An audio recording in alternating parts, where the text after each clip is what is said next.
So here we go. This is the brand new Asus Vivobook, and we're going to check it out. This is the 15-inch version with the new Snapdragon processor. So it's going to be unboxing and just have first impressions with this.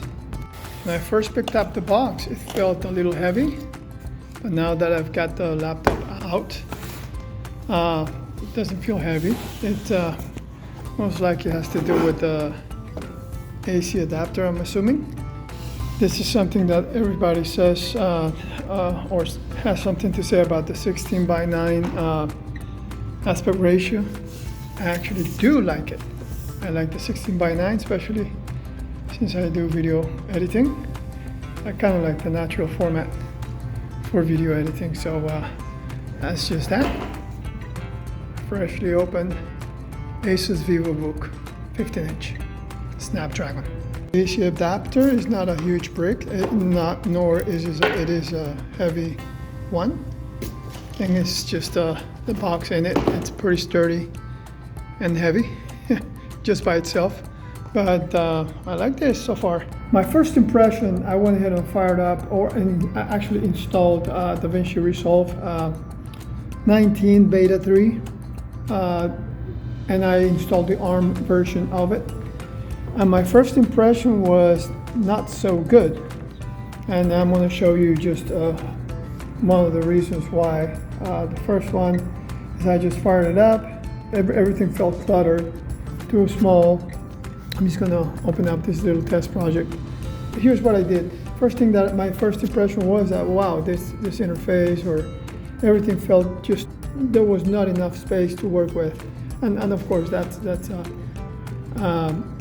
a simple solution, but as I'm judging it, I was just not thinking right, I guess. And the first thing you want to do, if you're going to be using a Snapdragon with such high resolution, because when you compare this to most of laptops out there, they don't have such great resolution and they don't have such great screen. But the first thing you want to do is you want to go to display settings, and by default this one, the scaling is set up to 200, but look at the resolution, it's 2880 by 1620. So here's my first recommendation. Change it all the way from 200, and there you go. That, I know it's going to be small, and but for me, I'm okay with that. That's what I used to do with my Apple laptop as well. So that's what I did, and that was kind of like a first impression turn off for me. Not realizing, now you see what I see now. This is exactly what I was getting before, and now I have all this extra space that, of course, when I'm going to be editing, it's going to feel like, okay, now this is it. So I'm all excited, brought the hard drive, plugged it in, and I went ahead and just imported the images to DaVinci Resolve, or just kind of reference from Resolve to the hard drive. When I tried to edit, it was like, oh my God, I made a mistake. I bought this laptop and this is just so irresponsive. It's just like slow, just dragging through things. I couldn't go to the color section and do something and really see even the feedback from the from the color section of what I was doing. And just out of my excitement, I was editing straight out from the hard drive. To top it off, this hard drive, it's a disk drive. It's not like an NVMe or anything like that. That's a really fast hard drive. So this definitely was the bottleneck. I was bottlenecking the whole system. And of course, what I was testing was not giving me a real appreciation of what this computer is capable of. So I went ahead and copied the files to my local hard drive. And then I started editing, and oh, what a difference. immediately I noticed that things, were really actually flowing the way I would like to see it flowing. So my impression was like I immediately went from, oh my gosh, I made a mistake, to okay, this is the kind of computer I would like to be working on. So that's me just simply grabbing those files, and I'm gonna just drop them off over here, and I'm gonna just change the project frame rate. Those are actually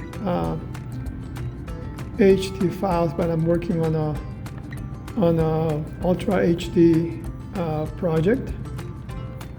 I'm just gonna quickly create a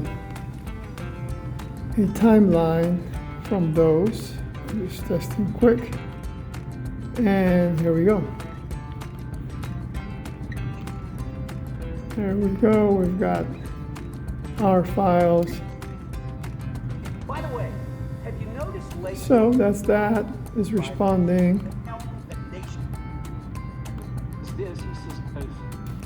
All right, so here we go. If I go to the color section, I can get feedback on what I'm doing.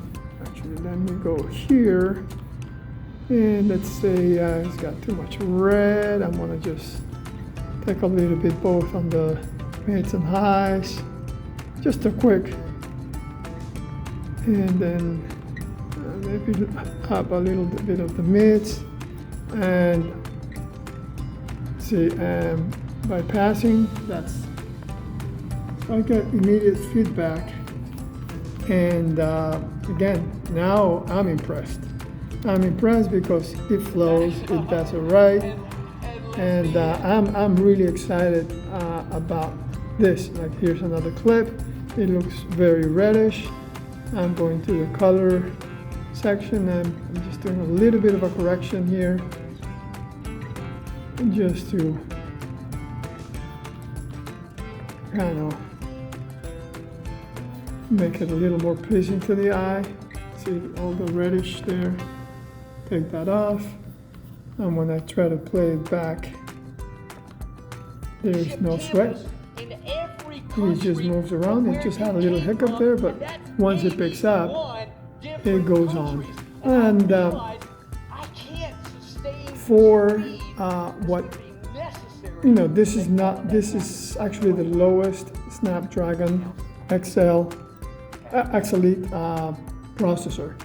I got 16 gigs of RAM, so it's not like the highest possible, but I'm already impressed by this. My initial impressions were just flawed, just because I was trying to edit from the hard drive, and yeah, you can actually edit from hard drive.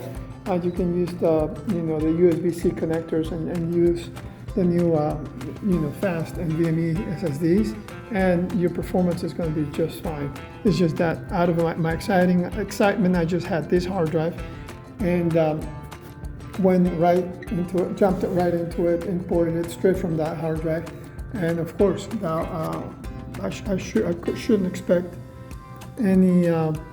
On any computer really, this right here would be a bottleneck. So that was my flow test, and this test, as you can tell, is a very casual test, but I'm already very pleased with what I see. And so two things, and these are really simple ones that probably you would figure it out as well, but just immediately change your screen, not resolution, but display settings, I'm sorry, and make sure that on your scaling you just bring it down to 100, not 200, which is a recommended. Actually, let me open up a browser instance, and you know what? I don't have a problem even with the 16:9 aspect ratio, because now, since it's such a high resolution one, I can see a lot of what we have. There's plenty of desktop space. So again, my initial problem, I was feeling a little claustrophobic to the screen. It was because it was magnified to 200, and both on just simply browsing or running applications in general, it would just not feel right. But now that I made that change, it feels really good. Same thing with DaVinci Resolve. I'm also impressed with DaVinci Resolve. And I've got Word and Excel installed too.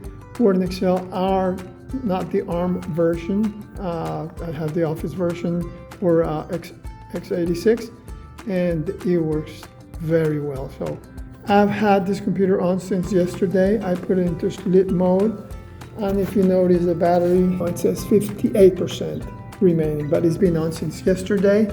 And then I started working again on it this morning. Battery life, same thing. On my old x86 laptops, by now this thing would have been discharged. So that's another claim that the Snapdragon processors have, or computer based on the Snapdragon, and so, sure enough, it's much better. So another thing that impressed me was face recognition. It works just like, it's very snappy. I'm just going to go ahead and put my face, and there it goes. It didn't take too long. It didn't lag or anything. It's just immediate. In fact, when it goes to the screen goes to black, like sleep mode or so, as soon as I get close to the laptop and show my face, it immediately comes back from either sleep mode or I'm not sure if it's sleep mode or just basically the screen went to black.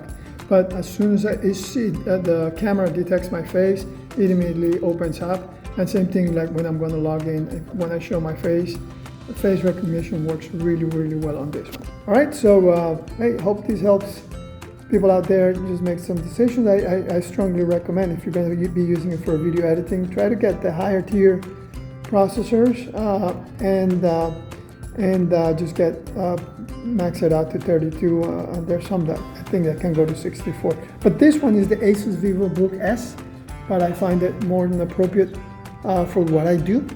So I'm pleased that I've gone this route and gotten this one, because I know this is going to be nice to have on the road. It's going to be very responsive. It's not going to be dying. The battery's not going to die soon, so that means I'll be able to work with it and not have any problems. This is a great system, and I highly recommend it. All right, I'll see you guys later.